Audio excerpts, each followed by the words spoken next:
problem. So let's start with just trying to understand what can be a research problem. See, the word itself indicates that there is some kind of issue or some fact which requires special attention of the researcher. That's why we call that as a research problem. That is, there is a trigger.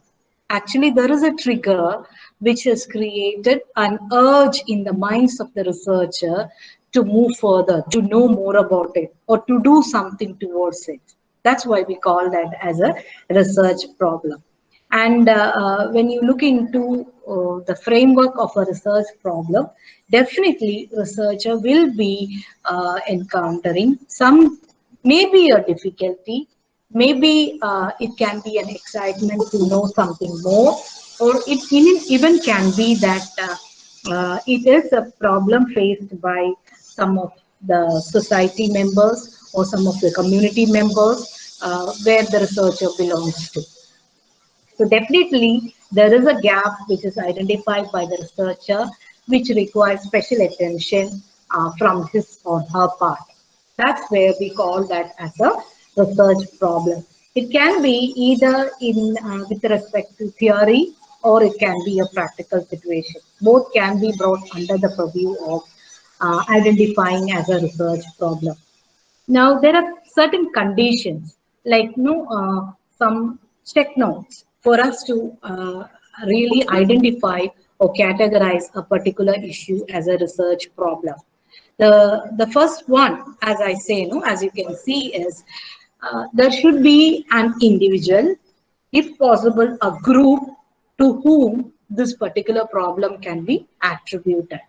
Generally, it will be a group. Say, for example, now all of us are facing a pandemic, which is affecting different groups or different strata of population in different ways. Right. So, if a researcher want to know how a particular community or a particular group is affected by this pandemic, yes, that can be a research problem. And other checklists which I have included for discussion is at least there should be two possible course of action. See, if there is only one solution, if there is only one way of doing and there is no possibility of changing it, there is no, it will not explain sufficiently enough to proceed with a research in that particular area. But if the researcher finds that there are more than one courses of action which can be taken and the decision can be based on the best possible action, then the possibility of doing research in that particular area is very high. So at least there should be two courses of action from which the researcher, after a careful analysis, can pick one that will explain a viable research problem. And of course, along with that, there should be two courses of action. At least there can be multiple possibilities with respect to outcomes. Suppose if everything leads to the same thing, same outcome, same result, there is no point in, or it is irrespective of which way do, because whatever you do, you get the same output. In that case, there is no importance in which is the best way to do it or not. Understanding which are the ways of doing the same thing.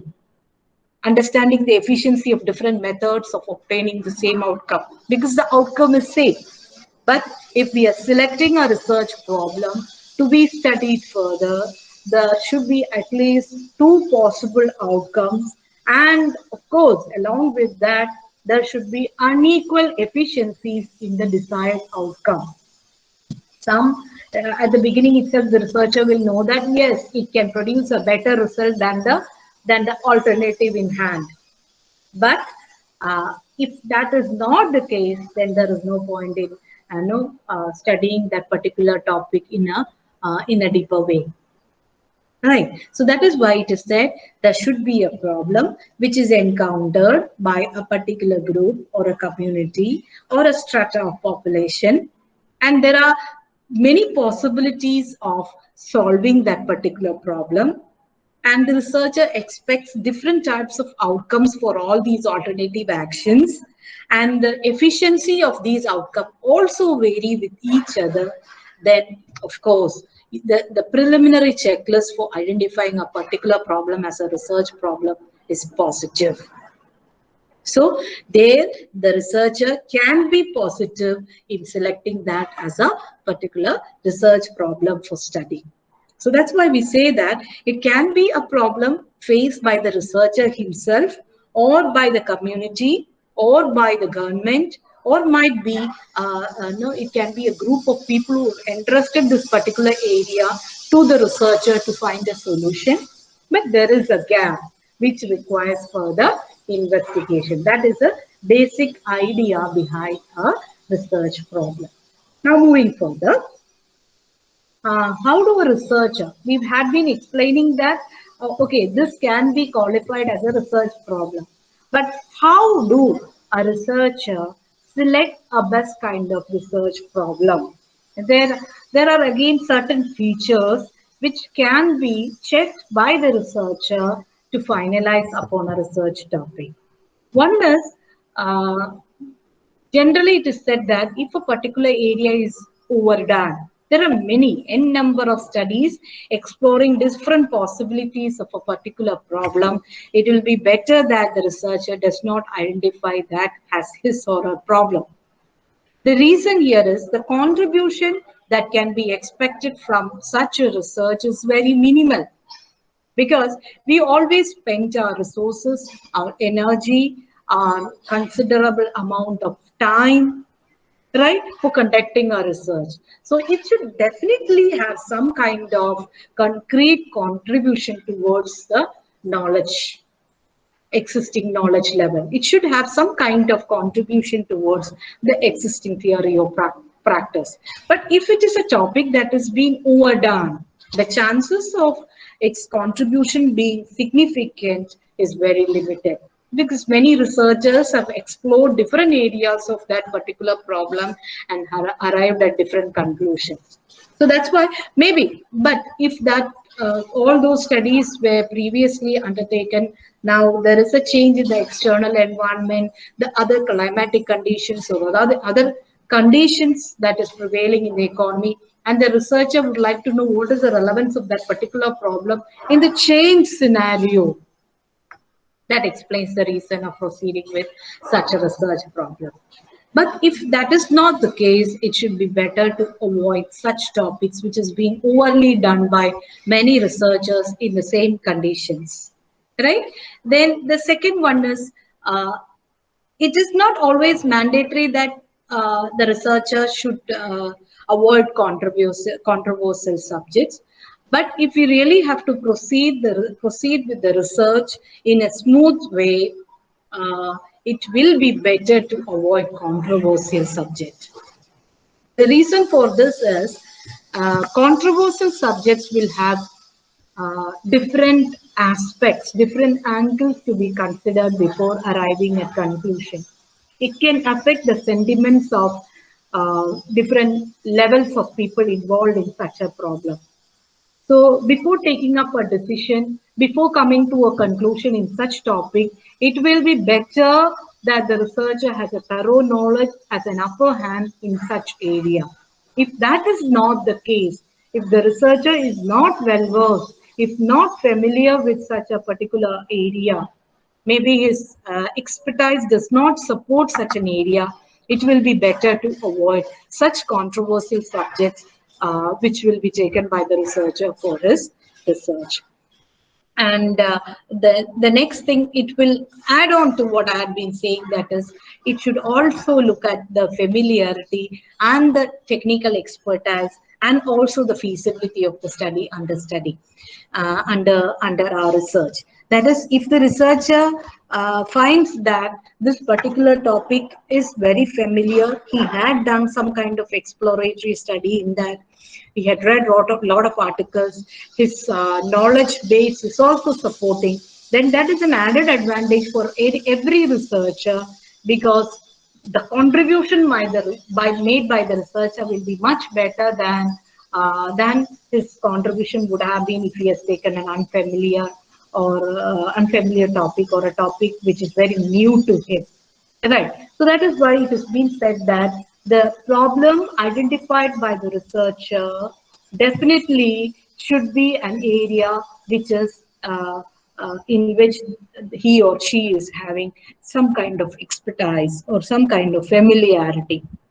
Right. Or maybe if he is willing to learn something new, in that case also, this can support. Suppose if the researcher is planning to learn or venture into a new area of theory or practice, that is well and good. But that aptitude should be there with the researcher, and no other reasons can explain or could substantiate this particular part. That is, if the researcher looks into and say that, okay, it is easier for me to get publication if I go in this field. Yes, that is correct. It is easier for me to get funding if I select this particular field. Yes, I agree with that. But primarily, the topic selected should be convenient, should be interesting, should be at par with the competency level of the researcher. That's a preliminary thing. And of course, I always advise my researcher to conduct some kind of preliminary study before deciding upon this, before finalizing on a particular research topic. Because some topics may look very attractive at its first phase. But as you go a little deeper into that, it might turns out to be a difficult area for you to proceed with. Or maybe you will feel that there is no point in going in that area.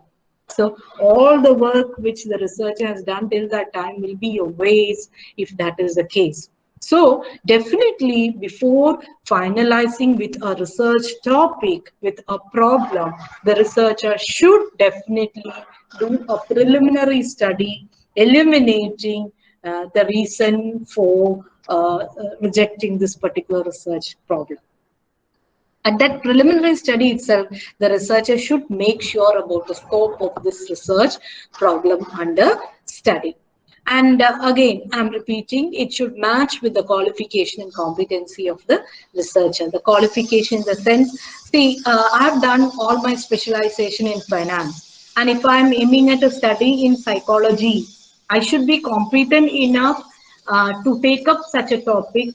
Maybe it's not, it is not said that it's not possible. It can be, provided I take up extra effort to know the subject, to learn the subject, and to know the intricacies of that particular subject. Then I can do a justifiable work in that area. Otherwise, it should be better to stick on to my level of competence, to pick a research problem which is inconsistent with my level of competency and my qualification. So these are the basic factors that should be looked upon by a researcher before selecting a particular research problem for his study. Okay. Now going with some of the techniques. Okay, we are going to discuss about some of the techniques that can be used by a researcher at the time of defining a problem. See, to start with, definitely the researcher should be in a position to define or to state the problem in a general way. Of course, we can look into the detailed vision of that problem at a later stage. But at least the problem it should be possible to state the problem in a general way. The researcher should build a framework, a boundary, an outline for the problem under study at the first stage itself. Because, say for example, if the researcher is associated with a company, and if he finds that the sales of a particular product line of this particular company is continuously on a decreasing trend. Now the group would like to find out the reason behind this. In such a case, first and foremost thing is the researcher should identify the primary reasons for this fall. It can be by talking with the sales people, by talking with the sales representatives, by talking to different outlets, and then coming to a general outline about this particular problem and stating that in the general way. That should be the first stage in every research problem or in every step of defining a research problem. Right.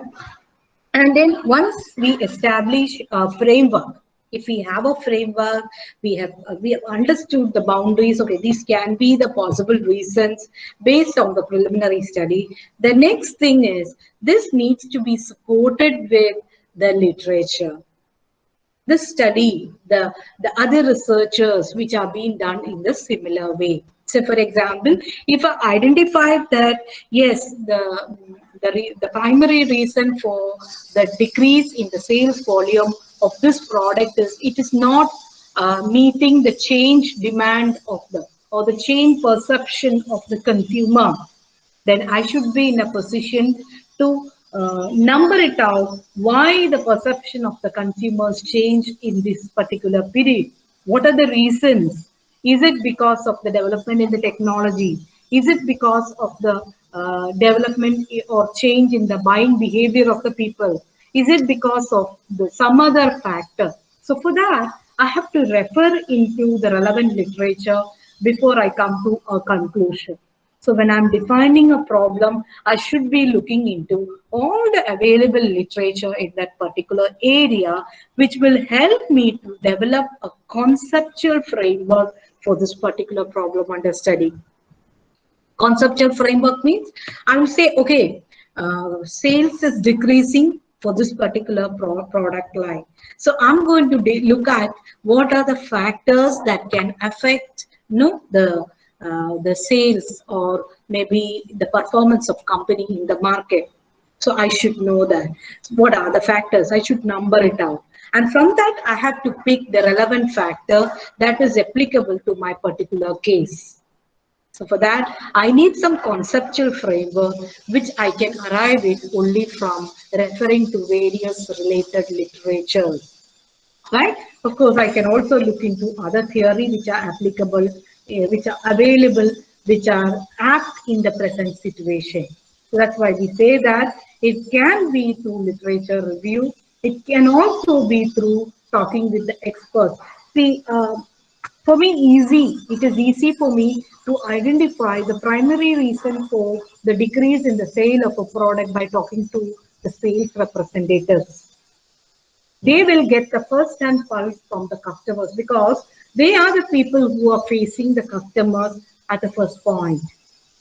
So before going to any conclusion, I can talk with the expert. I can talk with the company people. I can arrive at a conclusion only after consulting with these experts. So that again is an important technique which can be used when we are defining our research problem.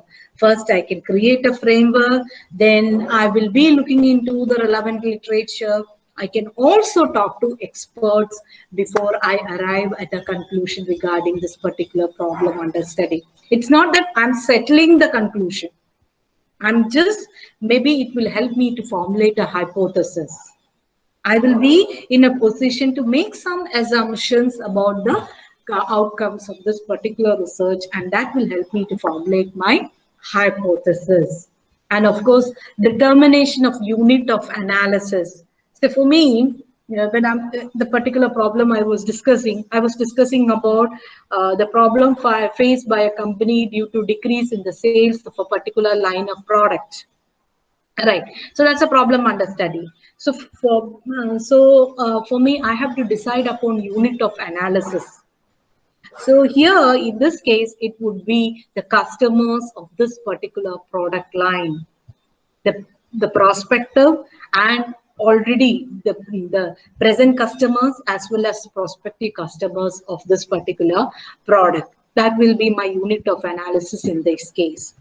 I can quote another example which might be easier for you to understand. Suppose if I'm going to look at the financial literacy among students from backward community, then here the unit of my study would be students who inhale from or who belong to different backward communities. So that will be my unit of analysis. Right. So likewise, I will also have to decide upon that before finalizing my problem, because that will help me to define my problem in the best possible way. Because financial literacy exposures of students from different backward community might be little different from students who are in the upper level of the strata. Maybe it might be. So that will help me to identify different defined tools which I can use for conducting my research. So that's why I say that when I'm talking about the techniques, I will be talking about how far I can concisely define the problem under study. How can I pin down the problem to a particular framework? So for that, I have to use different techniques like initially defining the problem in a general way, then trying to understand more of it through extensive literature survey, talking to experts, developing conceptual framework for the problem under study, deciding upon the unit of my population or unit of my analysis, and finally pinning down to a particular problem before I expand that to a research proposal. So these are the basic techniques involved in defining a problem. Now, the next thing what we will be discussing is about the research question. See, every now and then when I'm talking about a research problem, there is something which is part and parcel of that. That is the research question raised by the researcher with respect to a certain problem. See, if I do not have any question to be answered with a particular research problem, there is no point in me conducting research in that area. See, the very good example which I was explaining, why is the sales of this particular company decreasing? What are the reasons for this decrease in the sales? What are the possibilities to increase the sales of this particular product line of this company? All these are my research questions, which I'm trying to understand by conducting a research in that area. So if I do not have any question, then I don't think I can proceed with a research problem. I should be having definite questions, which I call as my research questions, which will help me to develop my objectives and then to my hypothesis. So that's why it is always said that the first and foremost part in developing a research problem is having few research questions about a particular problem. If I am able to identify the gap by placing few questions, of course, it will be easy for me to frame my objectives as well as my hypothesis. For example, I would like to study about organic products in the market. Then I have few questions like, what is the perception of consumers towards organic products? What are the factors that are driving the consumption of organic products in the market? What is the preference level of consumers for this organic product in comparison with the other traditional kind of product, non-organic products? All these are the research questions which will help me to frame my objectives and also my hypothesis. So that's the relevance of research question placed by the researcher with respect to a particular research problem. So that is very important from the angle of a researcher. Now, the next question is, from where? Suppose if I'm very new to a topic, but I know that there is a research gap, I want to study a little more. Uh, how can I formulate research questions? No, there are various ways. If it is a familiar topic, of course, it will be based on the researcher's personal experience. But if the researcher, see, for example, academic research, no, you might be learning different subjects. You might be interested in different areas like finance or marketing or HR, and you want to do some research in that particular area where you're very much interested. So that's why your professional books, your academic books also can drive research passion in you, can create or can generate few research questions, which will help you to frame a research problem. Or it can also be, see, almost all the research articles, during the, if it is a research article published with valid hypothetical research being conducted in the market, maybe using primary or secondary data, it is very common that they will mention about the scope for future research or the limitation of this particular research, that they might not have covered a particular area which can form the scope for future researchers. Likewise, you can also get research questions while referring to a research article, or maybe while you are reading through an unpublished uh, research work, when you are referring to which is available in your lab or library, or maybe while referring to the various bibliographies which are associated with a particular article. All these can help you in framing research questions. But basically, these research questions, they come from the fact that research questions will enable a researcher to develop a framework for his study. That is the relevance of research question. Say, for example, if I want to study about rural economy, then I have to have some questions. What is it I'm going to study about rural economy? Maybe I will ask, yes, what is it driving people to be earning their income by doing the business in rural economy?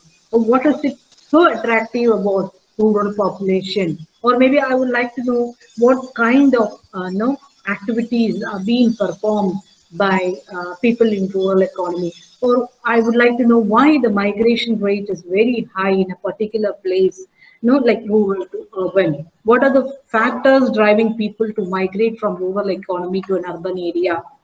Or maybe I have a question with respect to what is the penetration level of banking habits among people from rural community. Maybe I would like to know what is the level of educational achievements among people from rural community.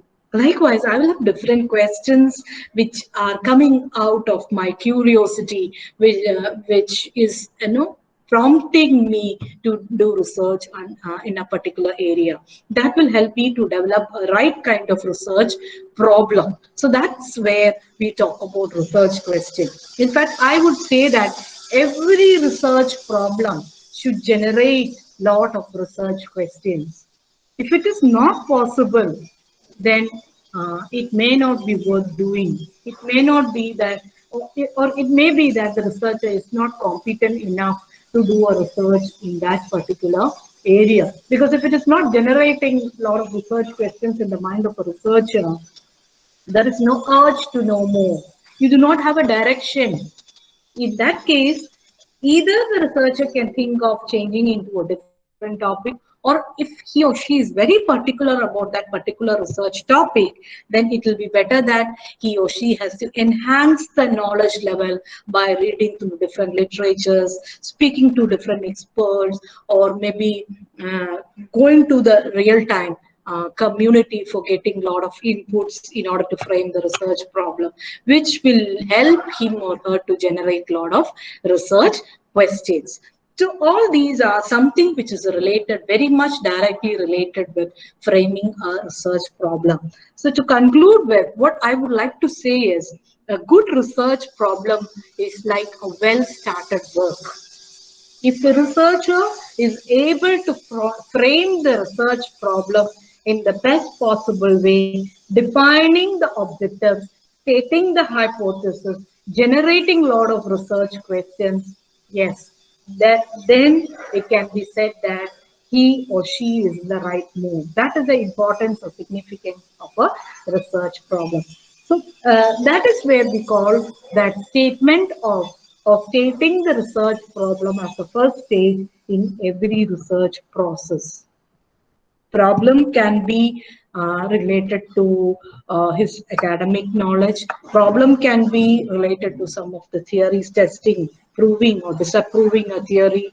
Problem can be maybe some of the problems in the real-time nature which is faced by the community. It can be something which is generator for developing a new product or a new service in the coming future. But definitely, it should be uh, it should be the one which is capable of generating a lot of research question in the minds of the researcher. right? So this is what which I wanted to discuss. And now finally, before concluding, I would like to say that your research questions, okay, research questions can be brought under these three broad categories. It can be brought under these three categories. One is, what is it? How is it happening? Or what is the present level of consumer satisfaction for a particular product? Or maybe what is the problems faced by rural community with respect to banking services? Or what are the factors uh, which is causing a decrease or no, a fall in the acceptance level of a particular level of service or product. All these are just describing the present condition. The researcher does not have a control on the variables, but the researcher is having all these what, how, why. No, why will not come there maybe. How, no? So the researcher, when he or she is trying to describe a particular scenario through the research questions, it will be falling under descriptive research.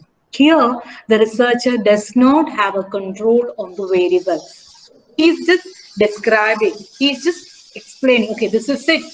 I checked the unit of population or unit of examination and I found this. Likewise, it will be descriptive in nature. Then the next thing is the researcher would be trying to establish some kind of relationship. See, maybe I want to study whether there is any relationship between gender and financial literacy. I want to study whether there is any relationship between investment pattern and gender. So I'm trying to establish some kind of relationship between two variables. I want to study whether there is any relationship between customer satisfaction and retention, customer retention. So I'm trying to study or establish relationship between two variables. Those will be, so in my question I'll put whether customer satisfaction has some kind of relation with customer retention, whether customer satisfaction has some kind of relationship with sales for the product. Maybe I will try to study whether the performance of gold market, does it have some kind of relationship with the economic performance, overall economic performance. Does stock market control the oil price movement? So I'm trying to establish a relationship between two aspects through research question that will be brought under the category of relational research questions. And there is yet another, which is maybe little more advanced, where I'm just trying to see whether one event, one variable is having an impact on others, or what is the impact of a particular event on another. Say for example, I would like to know what is the impact of COVID-19 pandemic on health workers or on the stress level of health workers. Or I would like to know whether pandemic had some kind of impact on students. Or I want to know what is the impact of online education on quality of education in higher education. But I want to know what is the impact of internationalization on higher education. All these, I'm looking at cause and effect. What this is for, or it's simple thing for you to understand is what is the impact of change in climatic condition on the yield of current year. What is the impact on the variation in the rainfall on crop yield of a particular crop, or what is the impact of climatic change, climatic conditions, variation in climatic conditions on commodity market. Right. So there we are going to study about cause and impact. One is cause and what is the impact on a particular scenario. So we can put our research questions broadly under these three categories. One is it can be just why, what, not why I'm sorry, I'm just taking that why away. What? How? Right? So it is just describing. Now relation is there a relation? Is there a correlation? So basically the statistical tools that we will be using is correlation. Of course, the base level statistical tool which you will be using is correlation. What is the relationship between two factors? Is it related? Does gender does age have an impact? Or we might say, is advertising creating a positive impact on sales of the community of that particular product? We might say like that. So that is, there is a relationship establishment with such type of research questions. And the last one is, what is the impact? Okay, or we might say, how is it, or why is it? Likewise, we will ask a lot of questions. Will be looking at the causality.